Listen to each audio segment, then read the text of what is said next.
Hey, what's up guys, welcome back to my channel. So today I thought I'd make a video about Japan and basically 10 things to know before you come to Japan. So for those of you who don't know, I've been living in Japan for the past, it's been over 2 months now, which is wild. Time truly flies. But yeah, these are some things that, some of them I did know and like, but I don't know. I guess if you're watching this, you probably haven't been to Japan or yeah, anyways. So number one is that English is not very widely spoken at all. This actually shocked me because when I was in Tokyo, like I was expecting, you know, big city, like lots of tourists. I thought everybody would speak at least some English, but this really wasn't the case. So yeah, really Japanese people don't speak a lot of English, which I mean, it's fair enough, like they're in Japan, but yeah, Google Translate will probably be your best friend. Obviously also because the language is written completely differently, you won't be able to, you know, read it if you haven't studied Chinese or Japanese before. So yeah, Google Translate really is your best friend. And when it comes to food as well, I'm vegan, which is kind of annoying because like basically I have to Google Translate all the ingredients, and yeah, it's a bit of a mission. But yeah, just be prepared. If you're coming to Japan, I recommend learning some basic phrases or as much Japanese as possible. Obviously I know it's pretty much impossible, like you're not going to be able to be fluent, you know, within a couple weeks or months, but yeah, definitely try your best to learn and don't be surprised if people cannot speak any English. Number two is that cash is still quite widely used. So if you are coming to Japan, definitely bring some cash or be prepared to, like, you know, take some cash out from the ATMs. Yeah, even like when you're at train stations, sometimes you need cash. And I remember when I had to pay my bill the other day, like I needed cash. So yeah, definitely have cash with you. Number three is that Japanese people really like follow the rules. And I noticed this when I'm like crossing a road and like, I don't know, in Spain, for example, people would like jaywalk, you know, if the light's like red or if there's no cars, you just cross. But like here, people are really like orderly.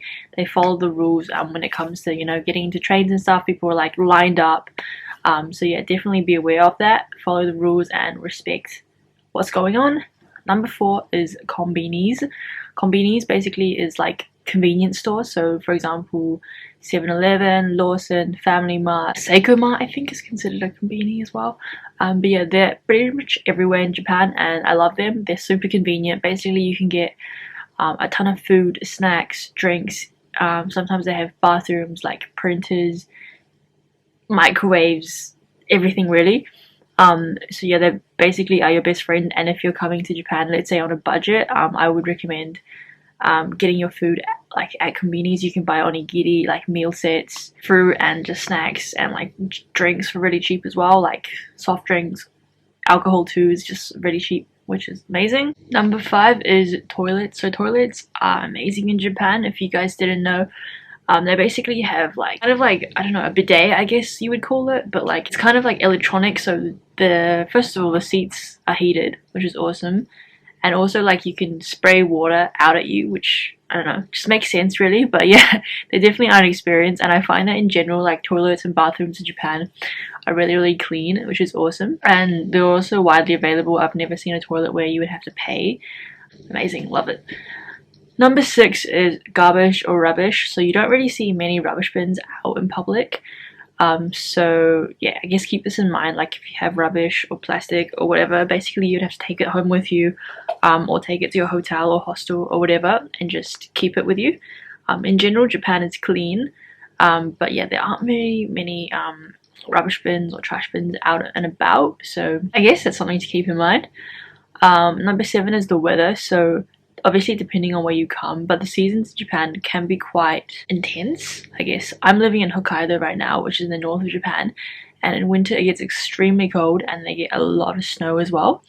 And I've also heard that in summer, like in cities like Tokyo, Osaka, it can get really hot, almost like 40 degrees, so just keep that in mind when you're traveling to Japan. I probably wouldn't recommend coming in summer, honestly, if you're going to the big cities, because it's just too hot. And in winter, yeah, obviously it's really cold. But in saying that, like the snow is really beautiful here, and you know, obviously you can go skiing and snowboarding. You can enjoy that as well, which is nice. So yeah, obviously just check the weather when you're coming and pack appropriately. Number eight is that there are crowds, especially in Tokyo and big cities in general. Like there's a lot of people not only from Japan but all over the world basically. So yeah, keep in mind that there are probably going to be crowds if you're going to really touristy places, and you will probably have to wait. I remember in Tokyo I would every day, like outside restaurants, I would see long lines. So yeah, be prepared to wait and be patient. Number 9 is that you have to take your shoes off before going inside. I mean, I grew up in like an Asian house, it's pretty normal, but yeah, they do take this quite seriously. Like if you're in hotels, hostels, you normally will get like a pair of slippers and you have to change before you go inside. So I recommend bringing like shoes where you can slip on or you can take off easily, just because yeah, you probably have to do this quite often and it gets annoying, you know, constantly having to put on your shoes if they're like if they're, you know, maybe a lot of laces and they're complicated. So I recommend bringing like slip-on shoes if you can. And number 10 is bowing. So this is something I'm getting quite used to now, but like bowing is a huge thing in Japan and it's basically a sign of respect. So if people meet for the first time, or even if you're just greeting someone or leaving somewhere, like you see a lot of bowing, like not only, you know, with your head, but people literally bow like fully 90 degrees. I've seen it. It's kind of funny, but yeah, definitely get used to it, and you can obviously bow if you can, or if you want. But yeah, anyways, that's it for today's video. I hope you guys found it helpful, interesting, and I'll see you guys in the next one.